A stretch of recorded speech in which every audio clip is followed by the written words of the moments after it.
I'm walking around the compound with Ron Wilson, and he says, the FBI or the Secret Service, they think I've hidden Ponzi scheme money. I go, okay, well, they would have to find the Ponzi scheme money to prove that, so they have to give you something. And he's like, yeah, you don't understand. I'm like, okay. 2 weeks later, he mentions it again. A couple days later, he mentions it again. And I go, why do you keep saying this, bro? Like, you didn't hide any Ponzi scheme money, so there's no way for them to withhold your sentence reduction for that. Yeah. And he goes, can I trust you? And I go, probably not. And he goes, I did put away some money. I knew it. And I went, okay, well, I mean, are they going to find it? So I gave my wife like $100,000 or $150,000 in cash and some bullion and gold, because this whole scheme was based on silver, right? Oh, okay. I gave her some gold and silver and maybe 150 total. And my brother's got maybe $20,000 or $30,000. I said, okay, well, you said they've already talked to them and they denied having anything. And he's like, yeah, they did. He says, yeah, they did. I said, okay, well, they're not going to now tell them. And he's like, my wife knows that my brother has some money. And he said, his wife in the course of the investigation found out he was having an affair. And my wife, she's bipolar. You have no idea how crazy she is. She'll burn the whole house around her. She doesn't care. She's going to make sure I don't get out of prison. Damn. And they're currently getting a divorce. Yeah. Damn. And I'm like, bro. And I'm like, well, she ended up getting indicted if she told. So I doubt that's going to happen. Oh, you don't understand. Okay. So we keep walking. So I'm thinking to myself, like, is what he told me enough to get a sentence reduction? So if I tell on old Ron, is that enough? And I went, that's not enough.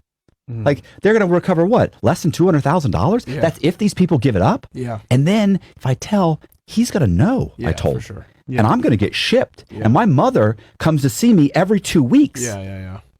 You know, like, I can't get moved from this location. They're already trying to send me to a camp. Yeah. Because now I have less than 7 years. I have 7 or 8 years to go. Like, I can't say anything. Okay. I lay down in bed. I wait. It's like a month and a half. And I have to call my lawyer because I had written my memoir, but I hadn't had it published. And I wanted to get some of the transcripts, right, from my sentencing, because the FBI said cool things. Like, people said some good stuff. So I call her up. I said, hey, I never got the transcripts. You said you were going to send me the transcript. And she's like, oh, Matt, I'm so sorry. I had to wait a few weeks for them to get ordered. This is literally within a month or two of me coming back. Yeah. She's like, you're right. They should be done. I'll send them to you. I go, okay. She goes, I go, okay, well, thanks. I said, all right, I'll talk to you later. And she goes, oh, what's going on? So what do you mean? She goes, what's happening? What's happening? So she didn't want to talk to me ever. You know, she's a public defender. Yeah. And I'm like, I don't know, nothing. She goes, nothing happening there? And I went, no. I said, you know what? Listen to this. There's a guy named Ron Wilson. He told me where he hid Ponzi scheme money. She goes, hold on. She goes, oh, wow. This is like $100 million Ponzi scheme. How much was it? I go, no, I don't want to say over the phone, but it wasn't a lot. Wasn't a lot. She goes, okay, well, let me look into this for you. And I went, okay. Like, I'm thinking, I'll never hear from this chick again. Yeah. I'm going to get my transcript and never hear from her again. Yeah. Hang up the phone. A week, maybe 4 or 5 days later, a CO comes up to me and goes, Cox, you got to go to SIS. SIS is like their internal security. I go, he goes, next move, because they have control movements. You got to go to SIS. I go, all right, cool. Whatever. Like, he does it on the down low, right? Because you don't want to be seen going to SIS. Yeah, that's like the intel people too. Right. It's like you're a snitch if you go. But what do I give a So I go to SIS. I knock on the door and they go, Cox, come in here. Sit down. And I sit down. The lieutenant dials the phone number, says, here, you got to talk to this guy. And I go, hello. And the guy goes, hey, my name's Agent Griffin with the Secret Service, and I understand that you know where Ron Wilson hid Ponzi scheme money. And I go, whoa. I said, I want something in writing that says, and I tell him, blah, blah, blah. And he goes, okay. He ends up sending me something like 2-3 weeks later, and then they start asking me questions, and I answer the questions. And they're asking me questions, by the way, about all kinds of Can you ask Ron Wilson this? I'm like, how the am I going to ask him that? Like, I don't even know who that person is. Yeah. I'm going to bring up something he's never mentioned. Like, you know, you're trying to get me stabbed, or you're trying to get me killed. Like, but this goes on for like 6 months. Okay. And then one day they call in the brother and the wife, and the brother gives them $150,000, not 30. And the wife comes in and gives them like $350,000. So it's $500,000. Oh shit. I go, oh, okay. And so I'm thinking, they're like, how is this going to affect me? Are they going to move me? Are they going to? Because to be honest, I don't really think they're going to do anything for me. A week later, Ron sees me from across the compound. He goes, Cox, Cox. And I'm like, oh, shit. Yeah. Like, this ain't good. I mean, look, he's an old man, but at this point, like I said, he's 65, but it doesn't matter. He might attack me. Yeah. I can't have, like, I'll go to the shoe. Like, I can't have him guy running around telling people this. Like, it's not good for me. Yeah. Not that it's going to change much, but I could get shipped. And so he's Cox, Cox. And I'm like, what's up? What's going on? He's like, they indicted me. No. No. Why? Turns out that they interviewed my wife and my brother, and they gave him $500,000. I go, $500,000? And I go, I thought it was like a couple 100,000 or something like that. And he goes, well, I didn't want to tell you the exact number. He's like, I didn't trust you. And I go, Ron, how could you not trust me? So he ends up, he goes, yeah, they're bringing me back to South Carolina. So they put him on a bus a couple days later. They bring him back to South Carolina. During that stay, he gets his discovery. His discovery has quite a few emails between Matt Cox, his buddy, and the Secret Service. There you go. Oh, he finds out it's you. Yeah, he finds out it's me. What ends up happening is he gets 6 more months on his sentence. Okay. That's it. So he gets 20 years now. Right. COVID hits. Oh. They release him. Wilson only does like 6 or 7 years on his whole sentence. Now, I, of course, go back to the U.S. attorney and say, hey, I want my sentence reduced. Yeah. And I even have a letter that says that the U.S. attorney said they would reduce it. Yep. And the U.S. attorney says, we don't know what you're talking about. Yeah, because another district you helped out. Right. It was another district. Yeah. So we end up sending, but still they're like, what? That's crazy. And we're like, no. So we have the letter. We send it. There's a lot of back and forth, but they basically, at some point, they finally say, okay, fine, we'll reduce your sentence. We're going to give you 1 level.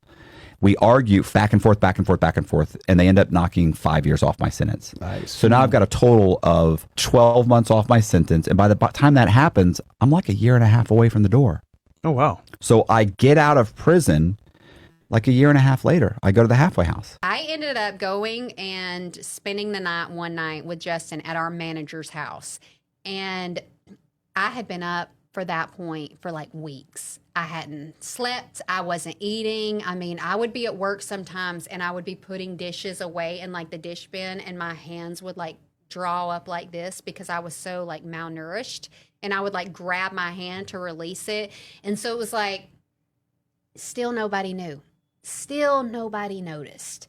So I am spending the night with him, and I didn't have drugs. And so I am hallucinating a little bit because it's been so long since I've had sleep, and now I don't have anything to like keep me up, and I'm also not eating or drinking water or anything like I should. So we're in the bed and we start to sleep with each other. And in my mind, I'm hallucinating that we're walking up this hill backwards and he's like carrying me like this, but that we are still, doing it, but I don't know what I'm thinking or what I'm seeing. And I say out loud to him, that's enough. You don't have to go any further. 'Cause I want him to stop walking up the hill. And he's like, what? And as soon as he said what, it snapped me out of it. And I was like, oh my God. What do I say?